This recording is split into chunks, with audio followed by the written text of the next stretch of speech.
La salle de conférence de la Cour suprême a abrité les travaux de la rentrée judiciaire 2021-2022, le jeudi dernier. Les travaux étaient présidés par le président de la transition, chef de l'État, chef suprême de la magistrature. L'édition de cette année a pour thème le financement du terrorisme et le blanchiment des capitaux au cœur des préoccupations. Cet important rendez-vous a été une occasion pour son Excellence, le colonel Assimi Goïta, président de la transition, chef de l'État, de réitérer une fois de plus son engagement et son soutien à la famille judiciaire de notre pays. L'audience solennelle de la rentrée des cours et tribunaux du Mali, session 2021-2022, s'est déroulée dans une bonne ambiance entre la famille judiciaire avec à sa tête le ministre de la Justice et des Droits de l'Homme, Mamadou Kassogui, et le patron de la transition. Le choix de ce thème n'est pas fortuit, a déclaré le président de la juridiction maire, Wafi Ougadei. Cette orientation annuelle de la famille judiciaire est en phase avec l'engagement des autorités de la transition pour une gouvernance vertueuse, a précisé pour sa part le bâtonnier de l'ordre des avocats du Mali, Moustapha Cissé. En outre, le blanchiment des capitaux est un phénomène des crimes qui affaiblit l'État et freine son développement, a martelé le rapporteur des magistrats, Dr. Modibo Sakho. Ces phénomènes n'épargnent pas le Mali. Il poursuit en disant qu'il faut un réel combat à son encontre. Le rapporteur à la justice invite les magistrats à sévir contre le financement du terrorisme et le blanchiment des capitaux. Pour Dr Sakho, il revient à cette même justice de faire des propositions pertinentes aux autorités dans le but d'assurer une répression efficace de ces fléaux. Selon les précisions du procureur général de la République, Mamadou Timbo, pour réussir ce challenge, il faut doter la justice des moyens adéquats qui lui permettront de bien mener la mission à elle assignée avec la rigueur. Président de la transition reste convaincu qu'il n'y a pas d'État forçant justice forte.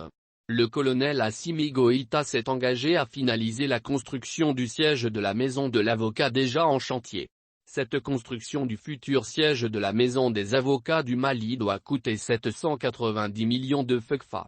Un geste qui a été apprécié par le barreau malien. Le président Goïta a également mis l'accent sur les conséquences de l'expansion du terrorisme sur la stabilité de notre pays avant de préciser que tous les capitaux blanchis ne proviennent pas forcément du terrorisme. Selon le chef de l'État, il convient de s'attaquer aux sources véritables de financement de cette activité lucrative. Et, l'une des meilleures méthodes pour vaincre ce mal à la racine serait sans nul doute de renforcer l'arsenal juridique dans le but d'étouffer, à la fois, le financement du terrorisme et le blanchiment de capitaux qui en découlent, a suggéré le président du Conseil supérieur de la magistrature, avant de déclarer que, pour mener à bien ce combat, la mise en place et le renforcement d'un cadre institutionnel et juridique approprié sont obligatoires. Poursuivant son intervention, le président de la transition a jugé important d'attirer l'attention de tous sur la responsabilité collective dans ce processus. La lutte contre le blanchiment de capitaux et le financement du terrorisme doit se mener à tous les niveaux. Les magistrats, quant à eux, rassurent leur autorité supérieure quant à leur détermination à lutter contre la corruption tout en invitant les collectivités à s'inscrire dans la même dynamique. C'est avec un grand plaisir que les membres de la Cour ont accueilli cet événement important pour la République, a indiqué le président de la Cour suprême, dans ses mots introductifs, tout en soulignant que la tenue de ce rendez-vous annuel est une marque de considération du chef de l'État à l'endroit du pouvoir judiciaire. Tous les Maliens doivent converger vers un seul but, le triomphe du civisme, a expliqué le procureur qui estime que le règne du Mali Kura doit passer aussi par le civisme. Une nouvelle mentalité et une nouvelle citoyenneté doivent servir de socle au nouveau Mali, a-t-il précisé. La cérémonie a enregistré la présence de plusieurs hôtes, des ministres, des présidents des institutions de la République et d'autres personnalités. L'heure n'est plus aux discours, mais aux actes.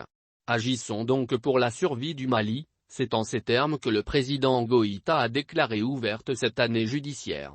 Rappelons que cette rentrée judiciaire 2021-2022 s'est tenue au moment où se tient la deuxième session de la Cour d'assises spéciale sur les crimes économiques à la Cour d'appel de Bamako. Cela dénote l'engagement sans faille des autorités à redorer le blason de la justice.